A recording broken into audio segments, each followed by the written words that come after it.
कोल्हापूरमध्ये बनावट नोटांचा कारखाना उद्ध्वस्त झालाय। 1,11,00,000 बनावट नोटा या ठिकाणून जप्त केल्यात। मोठी बातमी आहे, पोलिसांनी ही कारवाई केली आहे। बनावट नोटा प्रकरणामध्ये एका पोलिसाचा सहभाग आहे, तर पोलीस हवालदारासह 5 जणांना यामध्ये अटक केली। चहाच्या नावाखाली हा बनावट नोटा छापण्याचा कारखाना सुरू होता। सिद्धलक्ष्मी अमृततुल्य चहा अशा प्रकारे या ठिकाणी लिहिलेलं आपल्याला पाहायला मिळतं आहे आणि याच ठिकाणी बनावट नोटांचा कारखाना सुरू होता। हा कारखाना आता उद्ध्वस्त करण्यात यश आलेलं आहे।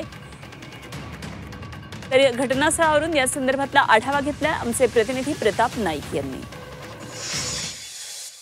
सांगली पोलिसांनी मोठी कारवाई करत तब्बल 1,11,00,000च्या बनावट नोटा जप्त केलेल्या आहेत। ह्या ज्या बनावट नोटा प्रिंटिंग केल्या जात होत्या त्या ठिकाणी मी आलेलो आहे।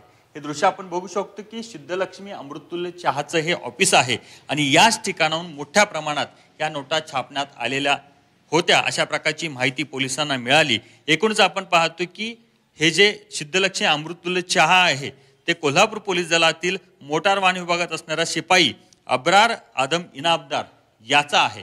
एकूणच आपण पाहतो की सांगली पोलिसांनी या पोलिसाला अटक केलेली आणि त्याचबरोबर त्याच्या साखळीतील 14 जणांना आतापर्यंत ताब्यात घेण्यात त्यांना यश आलेलं आहे।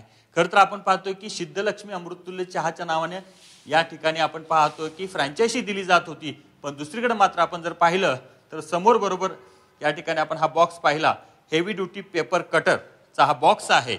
म्हणजे एकीकडे अमृततुल्य चहाच्या नावानं ब्रँड काढायचा आणि दुसरीकडे मात्र बनावट नोटा छापायचा कारखाना काढायचा अशा प्रकारचा उद्योग या ठिकाणी चालत होता। पण या बनावट नोटा छापण्यामध्ये या पोलिसाचा सहभाग निर्माण झाल्यामुळे कोल्हापूर पोलीस दलात मात्र मोठी खळबळ उडाली आहे।